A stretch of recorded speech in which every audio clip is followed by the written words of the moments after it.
ना तो सैलाब आवेला और उस सैलाब में तोरा जैसन बेमानन के बहा देवेला। ये तो वक्त ही बताई। वक्त के इंतजार कायर लोग करेला,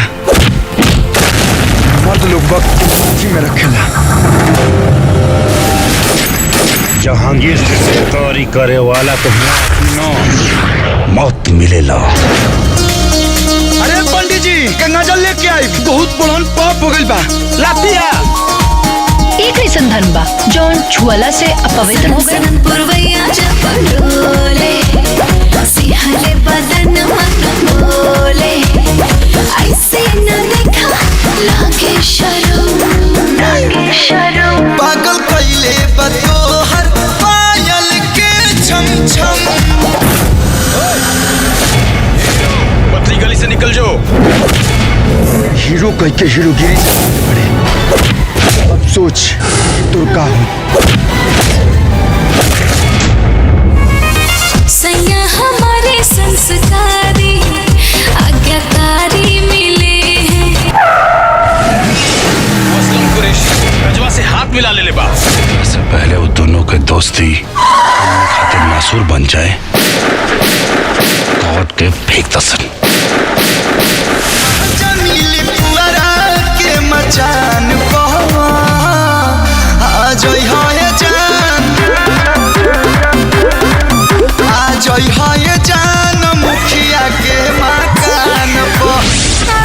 अगर वो आदमखोर भेड़िया बा तो हम शेर बानी, शेर बब्बर शेर।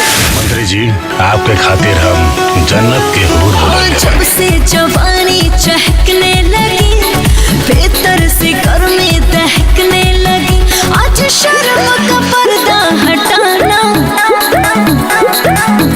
सैया धीरे धीरे कमर में आना, जो निकले बचाना, प्यार से प्यार बरसाना, जो निकले बचाना।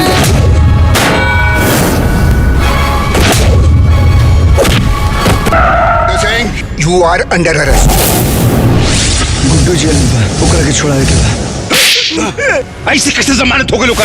गइल नैना उड़ गइल चैना, जगतानी जान हम सारी सारी रहना। निंदिया ले लू चुराई, बंधन प्यार के टूट न पाई। मेरा बेटा धर्म और बिरादरी के कलंकित कर देले बा।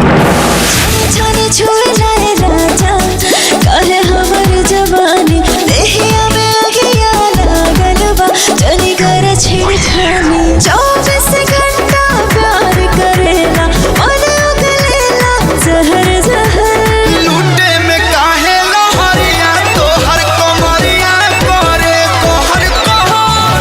मुरारी तू तुरंत जहांगीर के अड्डा पे पहुंचा, उधर कोनो बहुत बड़ा डील होने वाला है। नंबर 16 साल की चीज हो बंगाल की, सब जानते हैं शौकीन हूँ मैं रेशमी रुमाल की। नाच वाली है तो खाली नाच के दिखा, लेक्चर सुनाती है क्या? धोखा।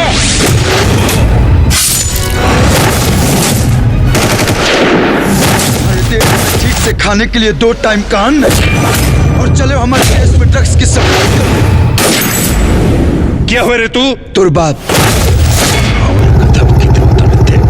चट्टान है हम तूफान में अगर लात पड़ते तोरा जैसन चट्टान चकना चूर हो जाई। ये दिन हमारा से तोर सामना हुई, वो दिन तो जिंदगी के आखिरी दिन हुई।